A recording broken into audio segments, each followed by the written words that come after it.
Здравствуйте, друзья! Сегодня я расскажу, как можно обшить диван.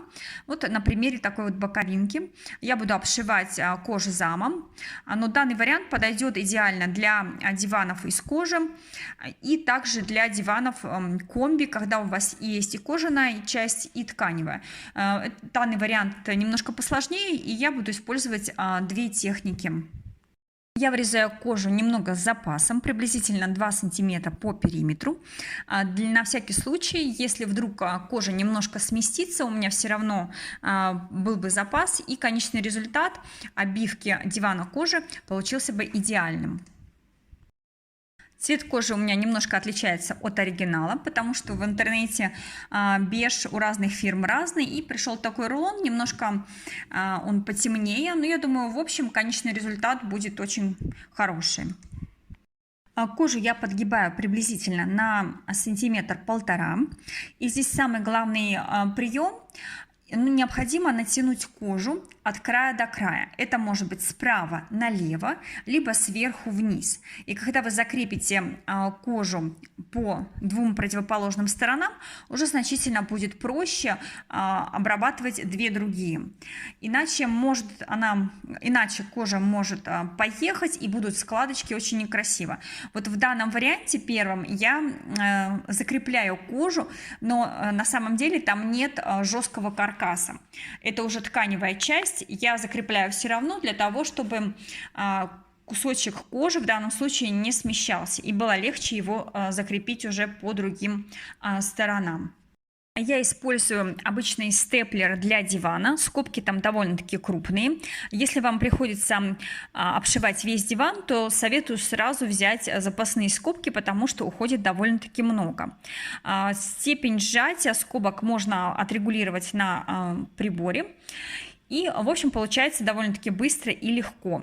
Но так как у меня комбинированный вариант и каркас вот жесткий у меня не распространяется на всю длину обивки, мне придется тогда использовать второй прием, уже вручную обшивать одну из сторон. В данном случае я вырезала еще один кусочек кожи, и здесь вот получается такой фигурный заворот. Очень непросто его сделать, потому что подгиб выходит очень толстым, поэтому советую вам сразу не обрезать много, а понемножку обрезать именно в районе углов и смотреть, возьмет ли у вас степлер и насколько толстый край. То есть здесь нужно поэтапно, плавно обрезать и подгонять деталь, для того, чтобы конечный результат выглядел очень красиво. В данном случае я не соблюдала правила и не натягивала кожу от края до края, то есть между противоположными краями. Поэтому местами у меня где-то были небольшие складочки. Но, в общем, конечный результат получился хороший, но вторая боковинка, которую я вам покажу чуть позже, вышла значительно лучше, потому что я там уже хорошо натягивала кожу. Данную верхнюю сторону нужно прошить обязательно ниткой с иголкой, потому что это тканевая часть, и здесь степлером, к сожалению, никак не закрепить. Прошить, конечно же, не очень просто, потому что кожзам довольно-таки толстый, и также особенно часто стежки делать нельзя, потому что могут быть просто дырки. Занимает это, конечно же, время, но в общем результат того стоит. Посмотрите, как я это делаю. В принципе, стежки довольно-таки простые. Неудобно шить, потому что диван низко расположен. Но в итоге, конечно же, результат мне понравился. Посмотрите конечный результат. Стежков практически не видно и выглядит очень оригинально. В данном случае это вторая боковинка. Здесь я, конечно же, уже качественно натянула кожу, и получилось практически без складок.